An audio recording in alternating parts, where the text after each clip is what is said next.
So we are in page number 105. Okay, so here I think I have to start from the last para. The Allied forces had a marked technological edge. Did everyone get the page number?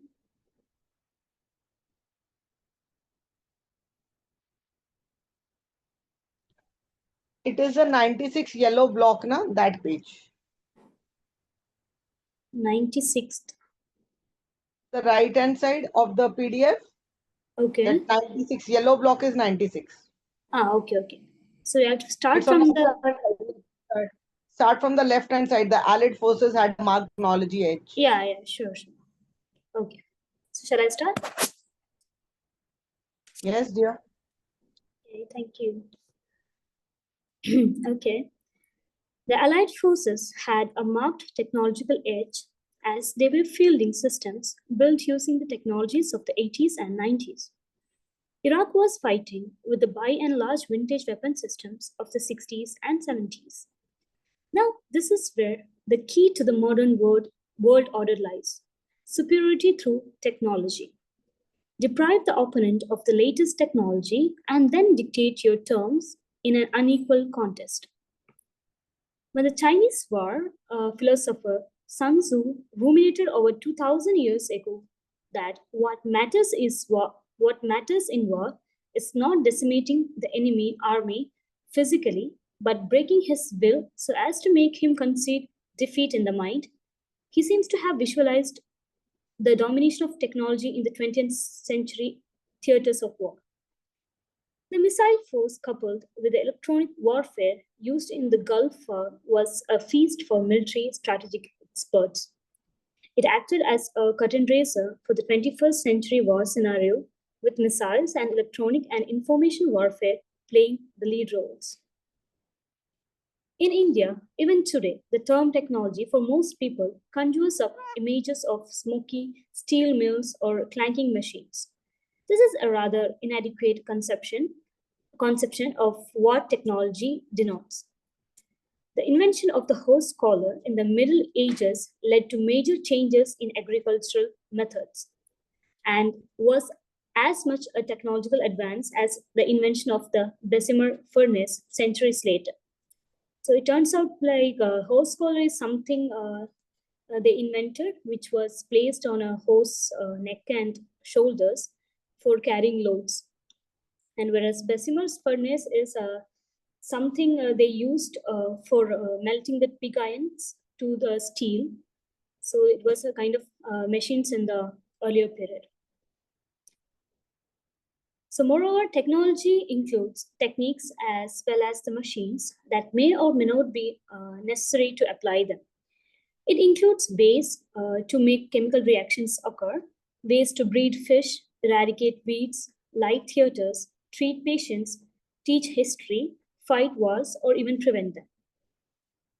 Today, most advanced technological processes are carried out far from assembly lines or open hearths. Indeed, in electronics, in space technology, in most of the new industries, relative silence and clean surroundings are characteristic, even essential. The assembly line, with the organization of armies of men to carry out simple routine functions, is an anachronism. So anachronism means something which is like old-fashioned. Our symbols of technology must change before we can keep pace with changes in technology itself. We should never forget that technology feeds on itself. Technology makes more technology possible. In fact, technological innovation consists of 3 stages linked together in a self-reinforcing cycle. First, there is a creative stage with the blueprint of a feasible idea. This is made real by its practical application, and this finally ends in its diffusion through society. The process is then complete. The loop is closed when the diffusion of technology embodying the new idea in its turn helps generate new creative ideas. Today, all over the developed world, the time gap between each of the steps in this cycle has been shortened. In India, We are just progressing towards that stage, that is, closing the loop. After the Gulf War concluded, with the victory of the technologically superior Allied forces, over 500 scientists of DRDL and RCI gathered to discuss issues that had emerged. I posed a question before the assembly. Was technology or weapon symmetry with other nations feasible?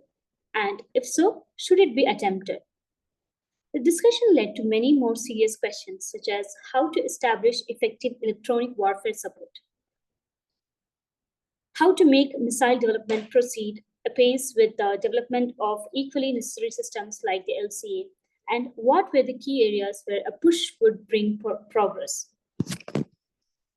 At the end of a lively discussion spread over 3 hours, the consensus emerged, and there was no way to redress asymmetry in military capability except to have the same capability in specific areas as your potential opponent. The scientist vowed to achieve a reduced CEP in the accuracy of Prithvi's delivery, perfecting the carbon guidance system for Trishul, and realizing all carbon-carbon re-entry control surfaces for Agni by the end of the year. The vow was later fulfilled.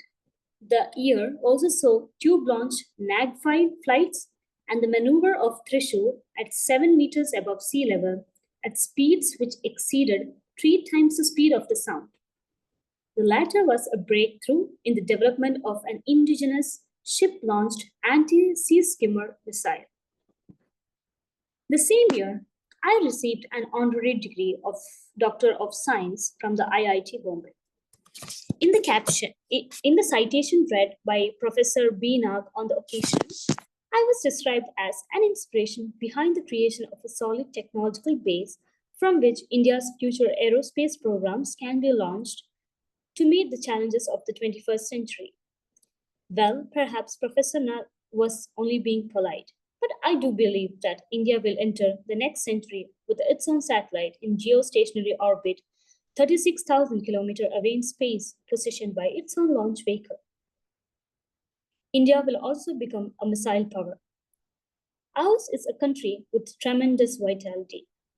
Even though the world may not see its full potential or feel its full power, no one dare ignore it anymore. On 15th October, I turned 60. I looked forward to retirement and planned to open a school for the less privileged children. My friend, Professor P. Ramarao, who was heading the Department of Science and Technology in the Government of India, even struck up a partnership with me to establish what he called the Rao Kalam School. We were unanimous in our opinion that carrying out Hello. certain... Hello, ma'am. Yes? Ma'am, sorry, like I have not had like the textbook of PDF, ma'am. Oh, okay. Wait a minute. Can somebody help him? I will share. You are there in the group, dear? Yeah, ma'am, I have, ma'am. Yeah, I'll share. What's your name, dear? This Pola Murari only? Yeah, ma'am, Pola Murari. Okay, I'll share it in the group. Yeah, ma'am, thank you.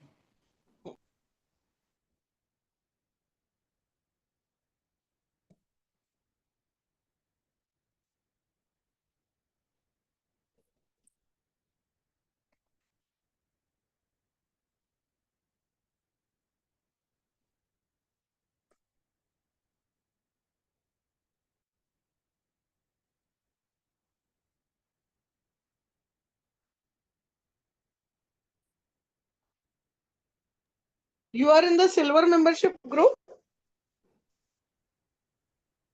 Hello? Yeah, ma'am, I am in the silver membership group. So, no, sorry. Dharanjit, I think, yeah, I have to share it with him. I was somewhere outside. Wait 1 second. I'll share it with you. Yeah. You don't Okay, have the otherwise- book, Murari? Yeah, ma'am, like I have the book, ma'am. I am not getting where. The page? Can you help me with the page? Yeah, I can just send the book again for you. yeah, ma'am. I'll share it in your the group.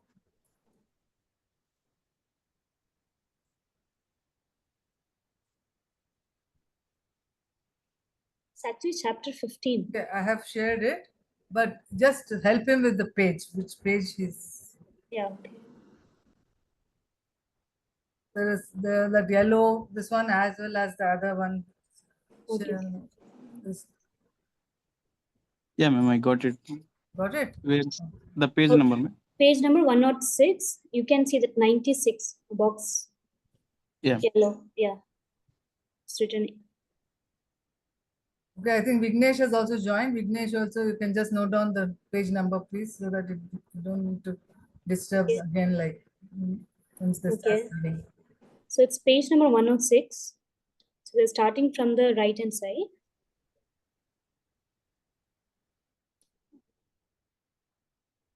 Did you all get it? Or? Yeah, ma'am, I got it.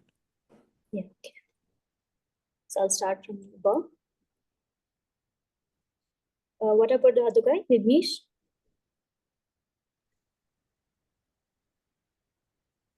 Yes, ma'am. Okay, ma'am. Yeah, okay. Thank you.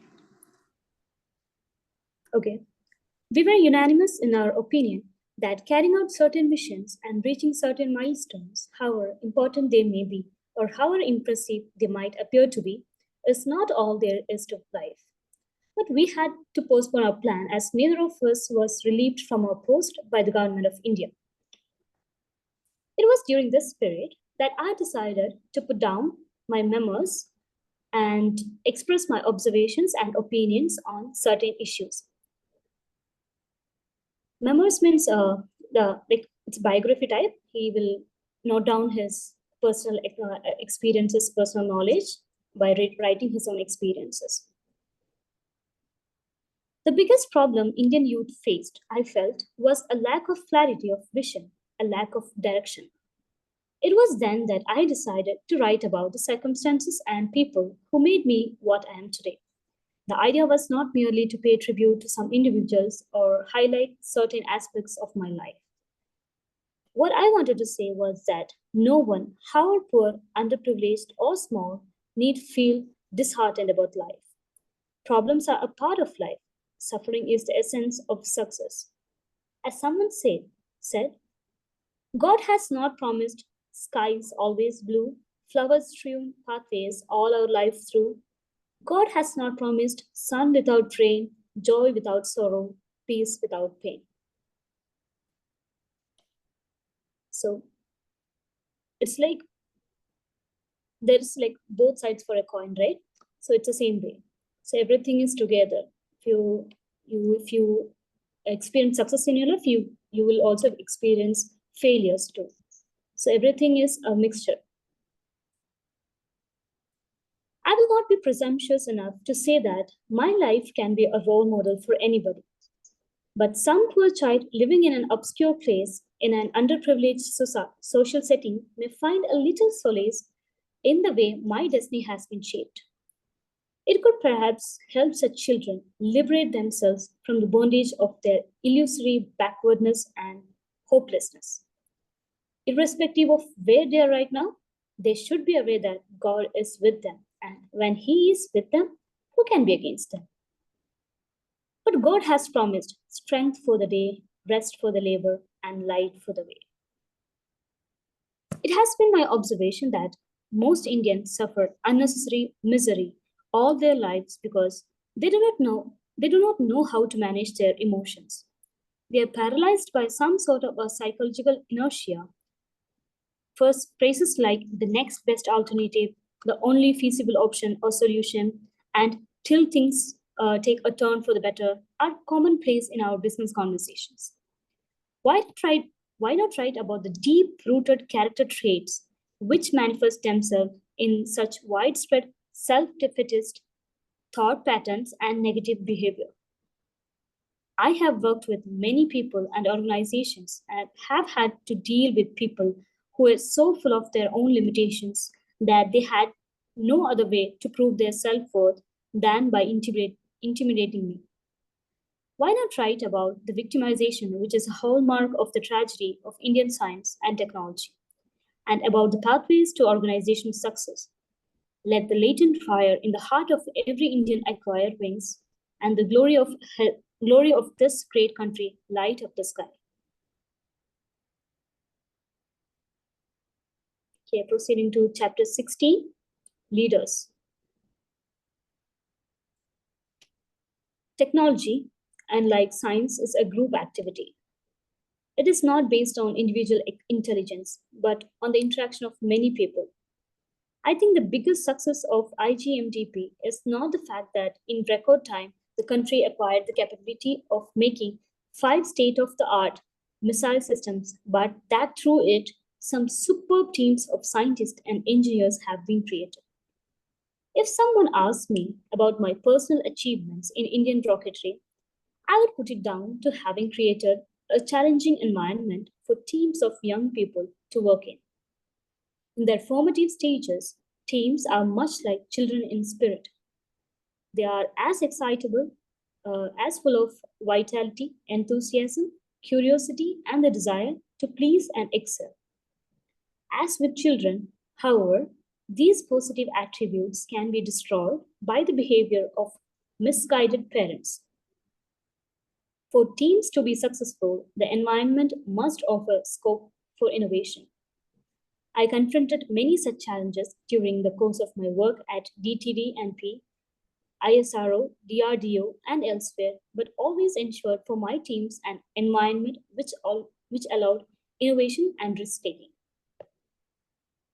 When we first began creating project teams during the SLV3 project and later in IGMDP, people working in these teams found themselves in the front line of their organization's ambitions.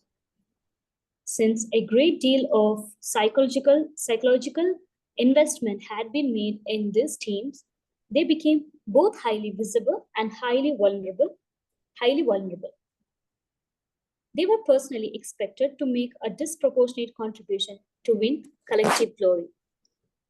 I was aware that any failure in the organizational support system would negate the investment in team strategies. The team would be relegated to the league of average working groups and might fail even there, unable to meet the high expectations set for them. On several occasions, the organization was on the verge of losing its nerve and imposing restraints. The high level of uncertainty and complexity associated with team activity very often proves to be a trap for the unwary. So unwary is someone who is not cautious of the problems ahead or the dangers ahead. So they always fall in a traps or dangers like that. So that's the word meaning. In the earliest years of the SLV3 project, I often had to counter nervousness of the top people because progress was not tangibly or immediately visible. Many felt that organization had lost control over SLV3, that the team would run on unchecked and cause chaos and confusion. But on all occasions, these fears were proved imaginary. There were many people in powerful positions in organizations, for example, at VSSC, who underestimated our responsibility and commitment to our organizational objectives. Dealing with such people was a crucial part of the whole operation, and this was performed dexterously by Dr. Brahm Prakash. When you work as a project team, you need to develop a complex view of the success criteria. There are always multiple and often conflicting sets of expectations that exist about a team's performance. Then, quite often, the project teams are virtually torn apart in their attempt to accommodate the needs and constraints of subcontractors outside the organization and specialist departments within the organization. Good project teams are able to quickly identify the key person or people with whom negotiations must take place. A crucial aspect of the team leader's role is to negotiate with these key people for their requirements and to ensure that the dialogue continues on a regular basis as the situation develops or changes.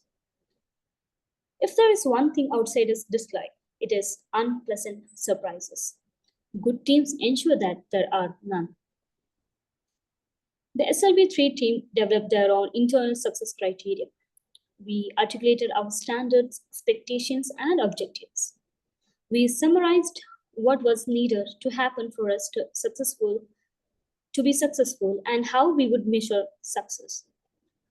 For instance, how we were going to accomplish our task, who would do what and according to what standards, what were the time limits, and how would the team conduct itself with reference to the others in the organization. The process of arriving at the success criteria within a team is an intricate and skilled one because there are a lot of things going on below the surface. On the surface, the team is simply working to achieve the project's goals. But I have repeatedly seen how people are poor at articulating what they want until they see a work center doing something they don't want them to do. A project team member must in fact act like a detective. He should probe for clues as to how the project is proceeding and then piece together different bits of evidence to build up a clear, comprehensive, and deep understanding of the project's requirements. At another level, the relationship between the project teams and the work centers should be encouraged and developed by the project leader. Both parties must be very clear in their minds about their mutual interdependence and the fact that both of them have a stake in the project. At yet another level, each side should assess the other's capabilities and identify areas of strength and weakness in order to plan what needs doing and how it should be done. In fact, the whole game can be seen as a process of contracting. It is about exploring and arriving at an agreement on what each party expects of the other, about realistically understanding the constraints of the other party, and about communicating the success criteria while defining some simple rules about how the relationship is to work.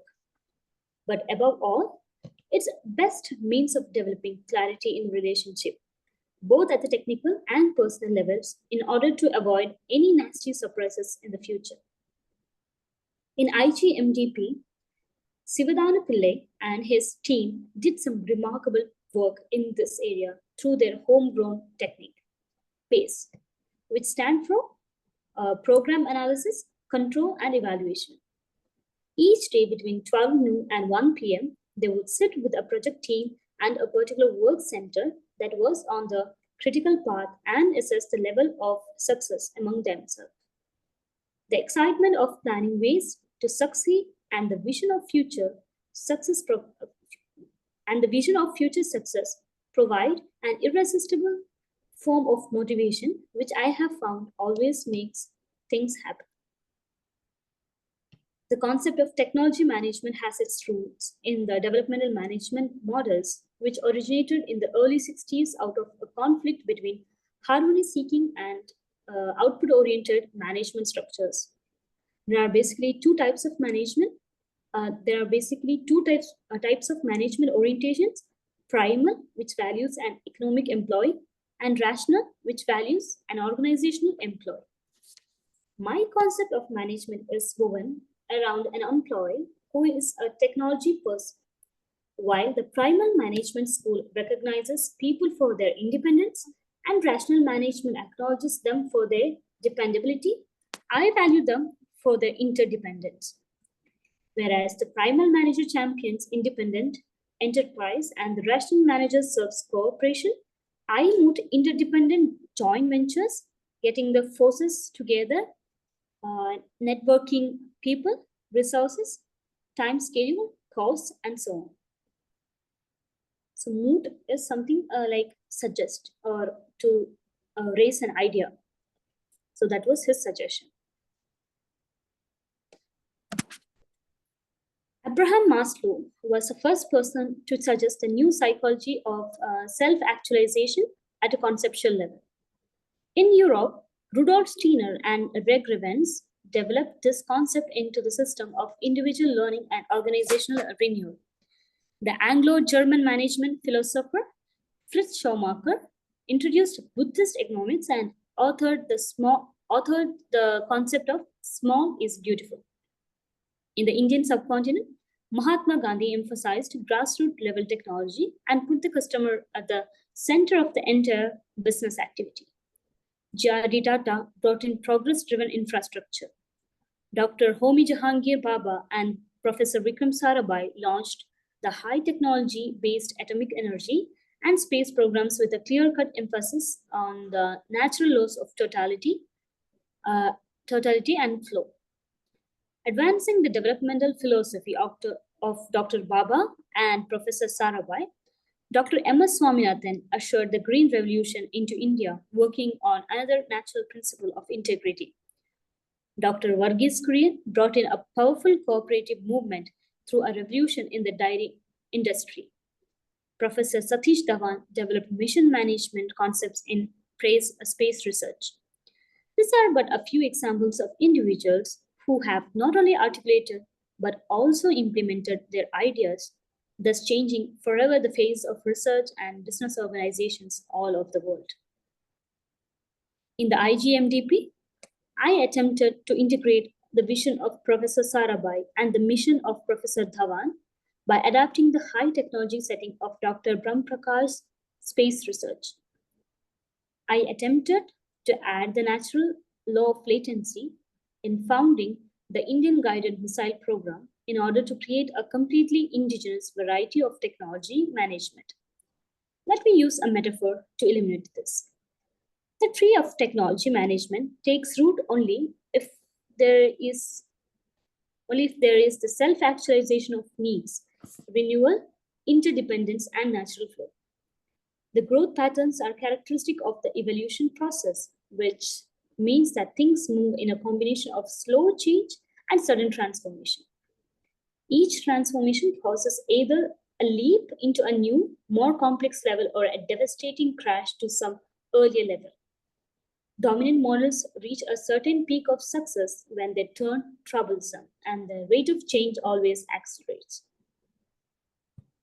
The stem of the tree is the molecular structure in which all actions are formative, all policies are normative, and all decisions are integrated. The branches of this tree are resources, assets, operations, and products which are nourished by the stem through a continuous performance evaluation and corrective update. This tree of technology management, if carefully tended, bears the fruits of an adaptive infrastructure, technological empowerment of the institutions, the generation of technical skills among people, and finally, self-reliance of the nation and improvement in the quality of life of its citizenry.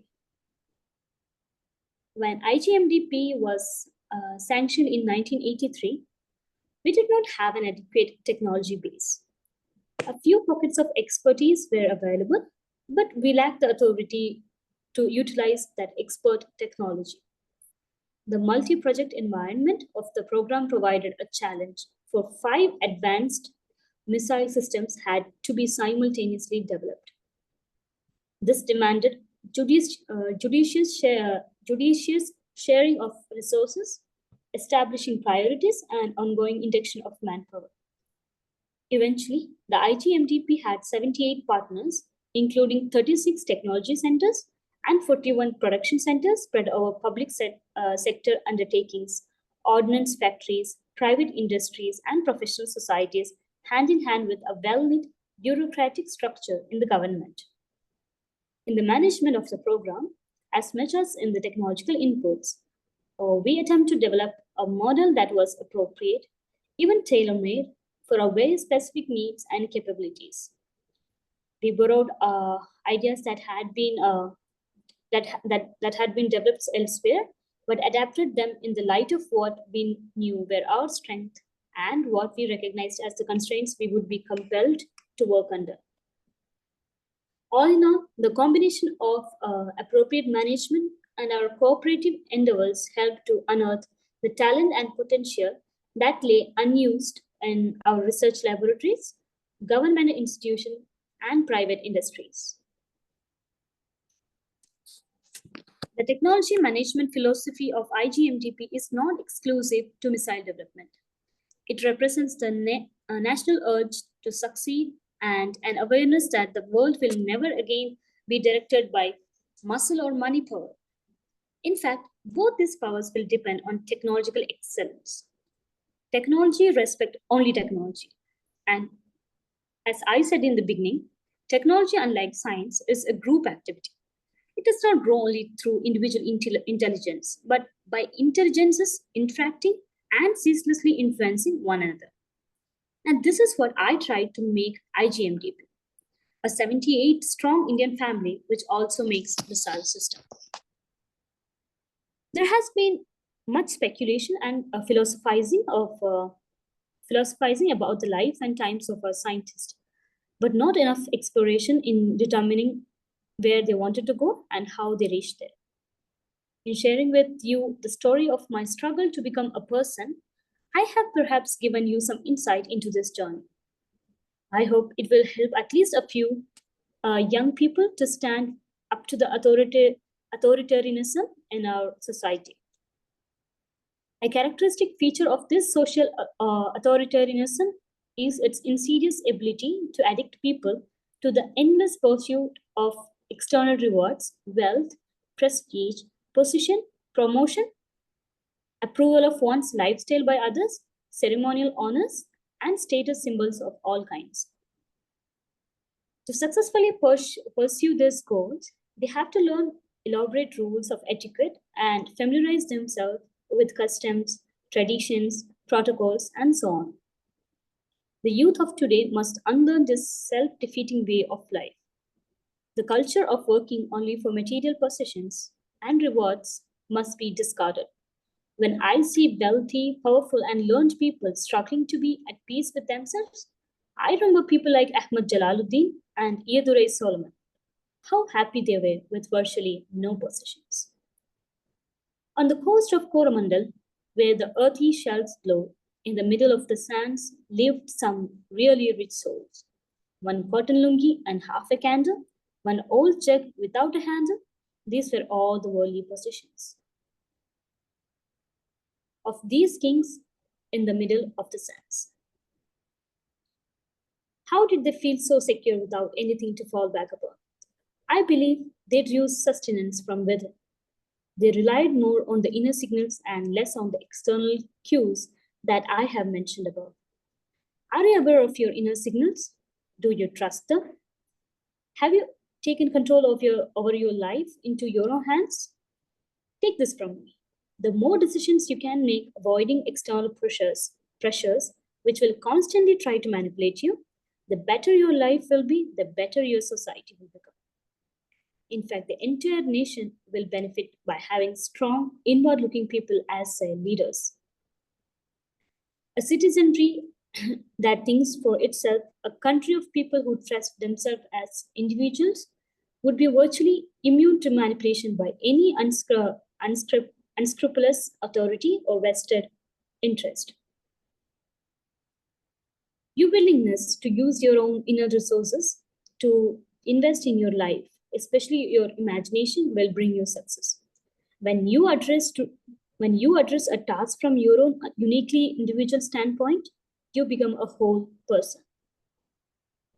Everyone on this planet is sent forth by Him to cultivate all the creative potential within us and live at peace with our own choices. We differ in the way we make our choices and evolve our destiny. Life is a difficult game.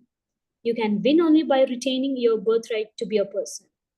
And to retain this right, you will have to be willing to take the social or external risks involved in ignoring pressures to do things the way others say they should be done. What will you call Shiva Subramania Iyer inviting me to have lunch in his kitchen? Zohra, my sister, mortgaging her gold bangles and chains to get me into engineering college. Professor Sponder insisting that I should sit with him in the front row for the group photograph. Making a hovercraft in a motor garage setup. Sudhakar's courage, Dr. Brahm Prakash's support, Narayan's management, Venkatraman's vision, Arunachalam's drive, each is an example of strong inner strength and initiative. As Pythagoras had said 25 centuries ago, above all things, reverence yourself. I am not a philosopher. I am only a man of technology. I spent all my life learning rocketry. But as I have worked with a very large cross-section of people in different organizations, I had an opportunity to understand the phenomenon of professional life in its bewildering complexity. When I look back upon what I have narrated so far, my own observations and conclusions appear as dogmatic utterances. My colleagues, associates, leaders, the complex science of rocketry, the important issues of technology management all seem to have been dealt with in a perfunctory manner.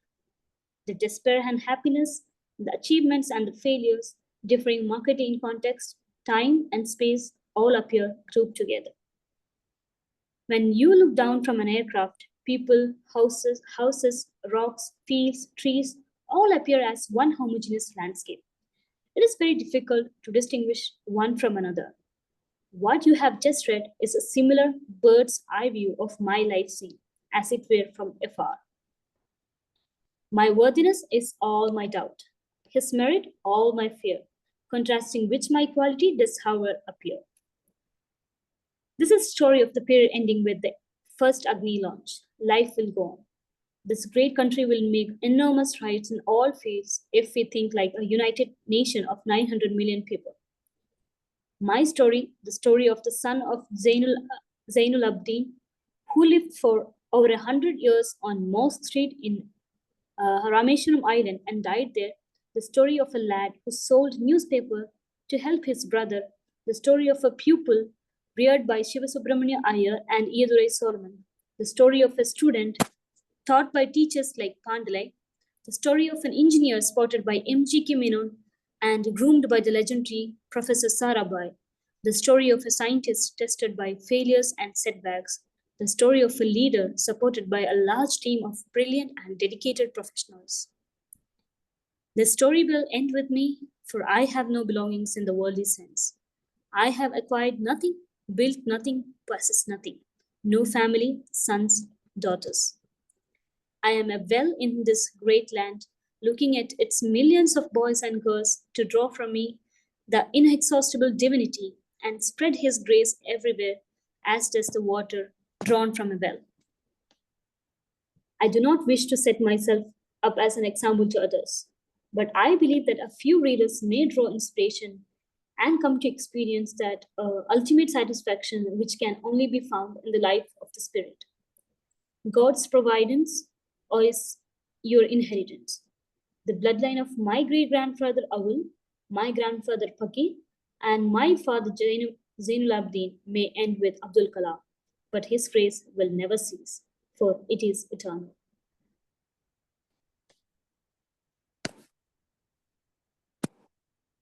Should I read the epilogue or should we? Oh, it is the ending of the book, Shamnaz? Yeah, the last page. Okay, so how long is the epilogue? It's just a page. Then read it and then we'll have a discussion. Yeah, sure. Okay, coming to the last part, epilogue. This book is interwoven with my deep involvement with India's first satellite launch vehicle, SLV-3 and Agni programs. An involvement which eventually led to my participation in the recent important national event related to the nuclear test in May 1998. I have had the great opportunity and honor of working with three scientific establishments: space, defense research, and atomic energy. I found while working in these establishments that the best of human beings and the best of innovative minds were available in plenty. One feature common to all three establishments is that the scientists and technologists were never afraid of failures during their missions. Failures contain within themselves the seed of further learning, which can lead to a better technology and eventually to high level of success. These people were also great dreamers, and their dreams finally culminated in spectacular achievements. I feel that if we consider the combined technological strength of all these scientific institutions, it would certainly be comparable to the best found anywhere in the world. Above all, I have had the opportunity of working with the great visionaries of the nation, namely Professor Vikram Sarabhai, Professor Satish Dhawan, and Dr. Brahm Prakash, each of whom have greatly enriched my life. A nation needs both economic prosperity and strong security for growth and development. Our self-reliance mission in defense system 1995 to 2005 will provide the armed forces with a state-of-the-art competitive weapon system. The Technology Vision 2020 plan will put into place certain schemes and plans for the economic growth and prosperity of the nation. These two plans have evolved out of the nation's dream. I earnestly hope and pray that development resulting from these two plans, Self-Reliance Mission and Technology Vision 2020, will eventually make our country strong and prosperous and take a rightful place among the ranks of the developed nations. Thank you. Thank you, Shamnaz. Yeah. So each of you, please go with your takeaways. What did you like? What did you not like about the reading? Oh, no, I will not say what did you not like about the reading. What do you like about the reading? Yeah, Yeah, because it's there's nothing you can't like. There's nothing you don't like or would like. Okay, so start with Murari. Yeah. Uh, Today I have learned like many words where I didn't heard one time also in my life, Okay. and where like some words are like I don't know to how to pronounce simultaneously, and psychologically spelling I don't have an idea, Okay. and some difficult words I can come to know like how to read it. Okay. Good, good, Yeah. good. So you were focusing on the language part. Did you focus on what Dr. Abdul Kalam was trying to tell you? Yeah, ma'am. He's explaining about like how like different like rocketry, like SLV3 and like Agni all. Okay. Yeah. He's trying to teach you life lessons also, no, Murari? Did you, Yeah. yeah, what life lesson did you like? Uh,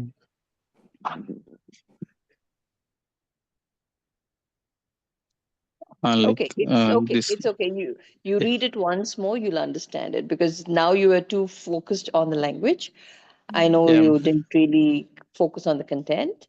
So now that your Yeah. language is better, so just look at the content. Okay? Yeah, ma'am. Sure. I will. Thank you. Thank you. Yeah. Vignesh, Good evening, ma'am. good evening.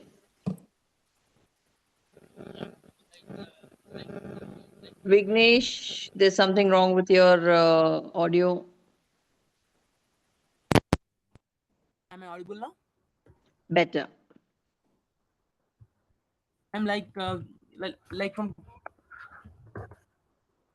today's session. One of the key thing I came to know is that the real success comes from our inner peace, but not like external rewards. That's lovely, Vignesh. That's very nice. And anything else you liked? Or that's what stood out? Yeah, ma'am. And also there is one more thing about technology there that like it is not about some individual capacity or capability. It's all about the work of a united team like that, ma'am. Yeah. Wonderful, wonderful, wonderful. So, Vignesh, be calm. You don't have to worry. Nobody's going to judge you. Even if you take some time, it's okay. Okay? Don't try Yeah. to stress. Okay, ma'am. Thank you. Thank you, ma'am. When you're not stressed, see how comfortably you're speaking. Yeah, yeah. Yeah. So, I just don't want you to be stressed when you're speaking with us. Yeah, it's Yeah? really Yeah, ma'am. fine actually. Yeah, yeah. Thank you, Vignesh. Thank you. Taranjit, what would you like to say about today's reading? What did you like about today's reading? The book is over, so we have to find a new book for tomorrow. Shamnaz, you read very beautifully, and Oh, it's really so nice, Murari, that you learned so many new words for the first time. I would request you to be regular so that these things would help you in your not only your reading but also your life, your place where you're working or where you're studying. whatever. This is going to help you a lot. And Vignesh, you really speak very well. Only that you are stressed. Don't worry, we are not going to give you any marks for this. You have to speak regularly. The life lesson which I have learned from this book, I would not say. Sorry, Vignesh. Hello. No, ma'am, nothing, ma'am. Okay. The life lesson which I have learned from this book is that, like, we know the story of Dr. Kalam sir, that he did not possess anything worldly. He was son of a very poor man. As he has written in the last paragraph, a Rameshwaram, a very small island, and taught by so great teachers from different cultures, different religions, and he rose to the highest power in our country, the President of India. It's really a heartfelt salute to him. And we should not think that we are poor money wise. We should see that how rich we are in our thoughts, our ideas, our values, and that is all that matters. Thank you so much. How about you, Shamnaz? Yeah, so like thank you everybody, and you all are doing very well. So I think for my perspective is see, if you see Dr. Kalam, we know he's a scientist, he's a great scientist. He was the president of India, and he has done a lot of he has had a lot of achievements. But the way he said that I have left no legacy in this world, like it is really important. It's showing how patriotic he was. Like he committed his life sincerely towards his nation. He was all to like make our India better place among the world. So that's what fascinated me.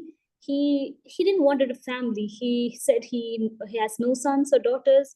He has no possessions. He has achieved a lot of things. He had made India to the like one of the top countries in the field of science and technology. But still, the humble way of telling that I am living nothing. I just have my, the memories, whatever he has written. Like he is like known for his like, okay, my father, my grandfather, but he has left nothing in this world. He just left with all this, great teachings for us. So I think it fascinated me a lot.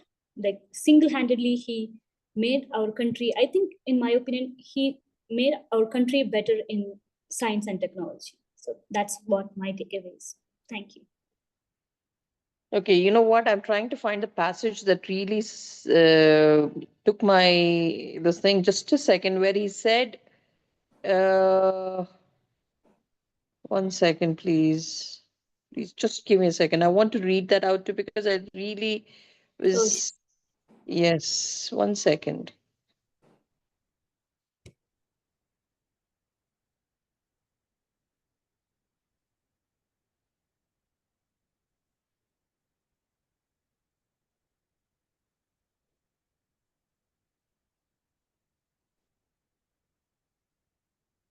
No, he said something about, I don't, everybody, God has given so much to everybody. Why should we think that we are lacking in anything? There was something he read something. Yeah. Wait, I'll read it out for you. It's on the almost the last page. last page, yeah. Yeah. 1 second. For that.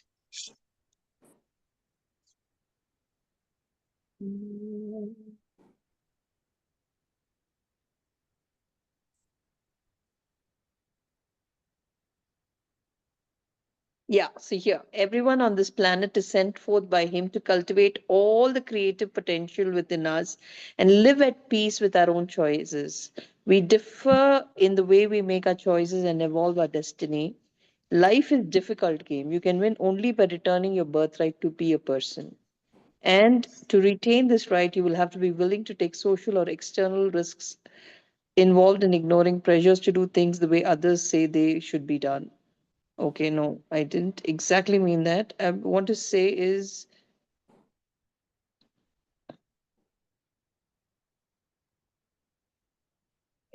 Okay, I think 1 so. minute. 101 yellow color ka on the left hand side to pursue these goals. That poem Yes. party is on the coast of Coromandel. Okay, No, okay. no, no, no, no, no. When I look back on what I've narrated so far, my own observations, conclusions appear as dogmatic utterances. My colleagues, okay, 1 second, please.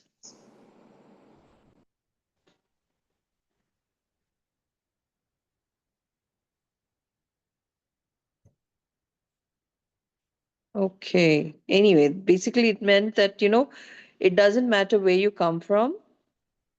What you can achieve is amazing. Only you just have to think that I can achieve. That's exactly what I wanted to say. I'm not able to find that. Or is it the last paragraph? This is the story of a period ending with first Agni launch on page No, number no, of no. 11. No, no. Basically, I think it is. I wanted to say about the fact that, he said about what I really liked is what he said about the fact that each of us should not be limited by our thinking. We should be open to grow, and there's nothing that stops us from growing except our thinking. Yeah. Anyway, thank you. I think the meeting is going to end in a few seconds. Thank you so much for your presence. Thank you, Shamnaz, for your reading. It was Thank you. great. Thank you, Taranjit, for your presence as usual and your participation. Thank you. Good Thank you. night, everyone. Thank Good you so night. much. It was Good night, pleasure. Thank Murari. you. Good night, Vignesh. Good night, Sandhya.